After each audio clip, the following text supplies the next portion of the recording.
I'm author Sarah A. Chrisman. I'm Gabriel Chrisman. And today we're going to be discussing Poor Miss Finch by Wilkie Collins. This is one of my favorite books. Wilkie Collins is one of my favorite authors of the Victorian era, and honestly one of my favorite authors of all time. He writes these wonderful, they're kind of sensation novels. They often have a legal element to them. This one doesn't so much. But they often revolve around thought experiments. And he really also was one of the originators of the detective novel. He was. Although, again, this isn't one of his detective stories. Not straight up, no, but there is someone who is uncovering things. Yes, and that's Madame Pratolungo, who is a wonderful narrator. So this is from her perspective, and she is very, very French. And she is a Republican-style French, which is very different from the Ancien Regime-style French, and very different from American Republicans, who are their own whole thing. So this is a Vive la République, Vive la France, Vive le peuple. Right. Yeah. That's her thing. And she's got this foreign-sounding name because she married a South American who was all about liberty and revolution. Of course, yes. And in that international way. Right, and the backstory that you get to see little snippets of for her is that when she was married, she spent the years of her married life, fomenting revolutions with her husband in various places, and then he died. It's never specified how he died, but when the story opens, she's a widow and she needs to find a job.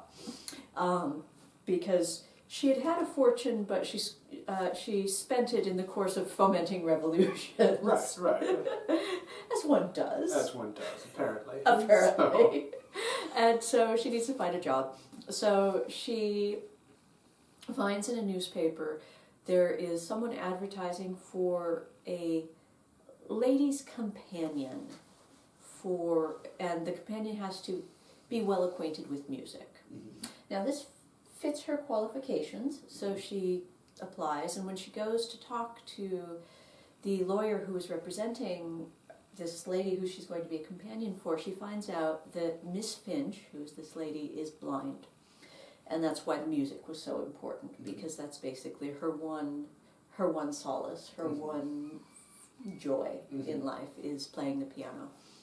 And so Madame Pratolungo goes to live with Miss Finch, and the story begins.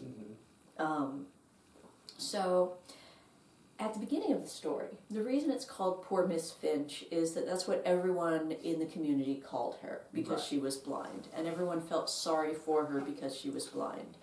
But she was very disdainful of all of this pity, because she honestly pitied the people who had the use of their eyes. And there's a bit where she's saying that she scorns their eyes, which are always just playing them tricks. And she cites an example where her father and Madame Pratolungo and one other character couldn't decide what it was they were seeing at the end of a street. And they'd had this whole to-do about it, and she's just making fun of how ridiculous their sight is. And she says that if she had her choice, she wouldn't give a snap for getting her eyes to work again. What she would like to do is extend her fingertips indefinitely, and that she could solve the mysteries of the planets if that were possible to do. And to me, this is also really interesting because, again, as one of the originators of detective fiction, he's already playing with the genre, and he's having, a blind detective to a certain extent. I know she's not... No, but again, someone who perceives these things that other people do not see. Right. And to me, that's playing with this whole idea. It is. And he's got another book where the protagonist, well, actually she's not the narrator, but she's a focal character is deaf. And that's another of his stories. So he's playing with those ideas. And what happens in the course of Poor Miss Finch is that this man moves to town who everyone is very curious about.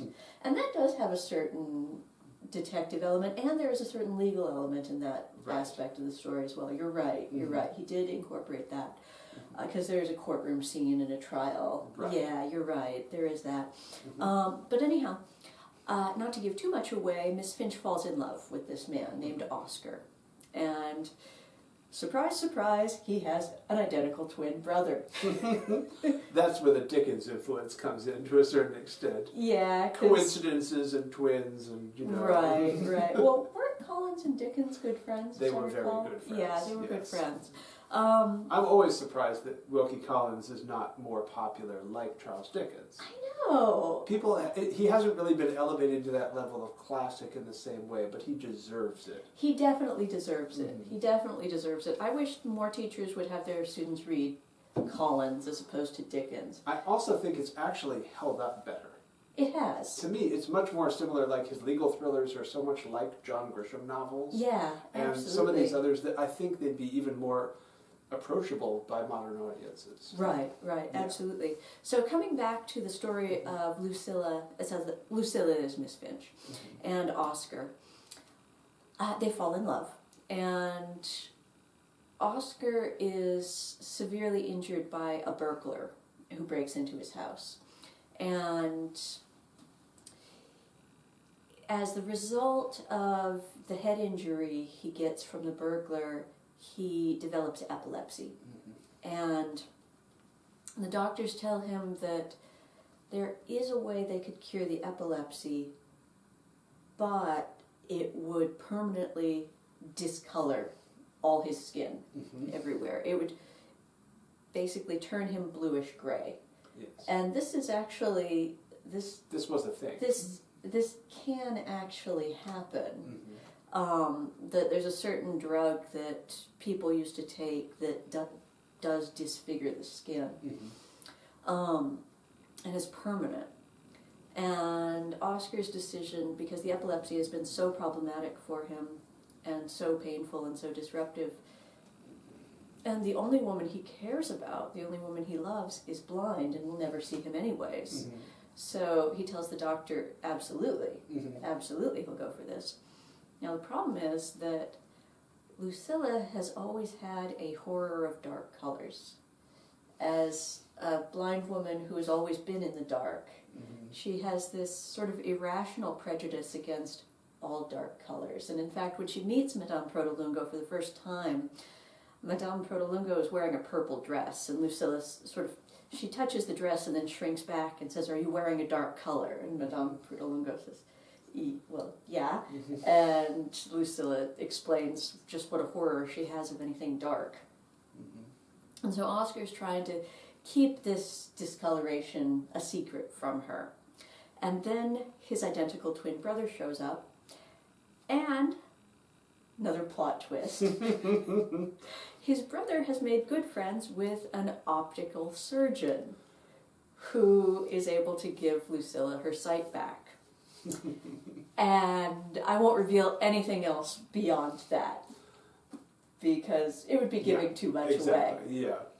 That's I'll leave you at that point, because that's it would be giving too much away of an amazing story if I told you too much beyond that. Yeah. But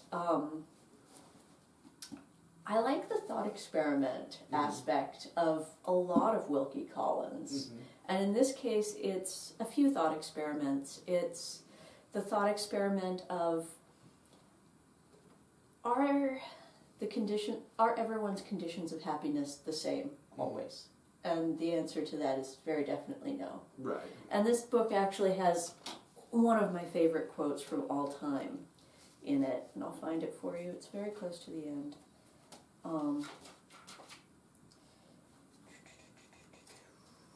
You talk while I find Did it. mark it? Well, I knew it was practically on the last page. Right. Yes. Yes. Yes. No, but I do recommend Wilkie Collins in general, and this is one of his really good ones. I would recommend reading beyond the ones that people do know about, like The Moonstone, and explore some of the others like Man and Wife. Yeah. And The Law and the Lady. Those are some of the legal ones that I really remember. Yeah. So I do highly recommend it. Yeah, absolutely. And there are wonderful side characters in this, like Lucilla's father, who's a hoot. Okay, here we go. This is one of my favorite quotes of all time. Her life was a happy one. Bear this in mind, and don't forget that your conditions of happiness need not necessarily be her conditions also. I choke up when I read that. Her life was a happy one. Bear this in mind, and don't forget that your conditions of happiness need not necessarily be her conditions also. Which is the bottom line of the story, and I just love. And it's the bottom line of lots of really good novels, is to get you to have empathy for characters. Right. Especially characters who might be different from you. Right, and empathy is not the same as sympathy. Right. You're not supposed to feel sorry for her, and that's the whole point. She doesn't want you to feel sorry for her. Right. In fact, she feels sorry for us. Right. Because she feels that she's happier than we are. The empathy is far more about understanding where they're coming from, how they're thinking. Absolutely. And along the way, we meet these super fun characters like crazy Republican Madame Pratolungo and her papa, who is this 75-year-old, very Frenchman who is always getting into these, love affairs and duels, and he's 75, but he's dueling other men over these young women. Well, the idea here is to sort of, this is a generational thing. It is a generational thing. So we have previous generations that we sort of, stereotype in certain ways. It's true. And they serve roles in our stories as characters. Yes. And the Victorians had these too. Oh, yeah. And Georgians who still were around, they had a reputation. Right, and as Wilkie Collins, as an Englishman's Englishman, is very much making fun of the French on a number of levels in this book, which is fun, which I hope it doesn't offend any of my any of the French folks out there, but I just love his, you have to kind of take it with a giggle. Yes. And then there's Jinx, who is this little kid who's always inadvertently opening up plot elements, which is fun. So, and there, Lucilla's stepmother is this perpetually damp woman. And in my Tales of Chetzemoka, Joyless Julia was inspired by Lucilla's stepmother in this book, so keep that in mind. Anyhow, great book. Absolutely recommend it. If you haven't read this already, you are in for a real treat. Poor Miss Finch by Wilkie Collins. I hope you will check it out. And thank you for watching today. We hope you enjoyed this video. If you did, please give it a nice thumbs up. And remember to tell your friends about my books. Happy reading!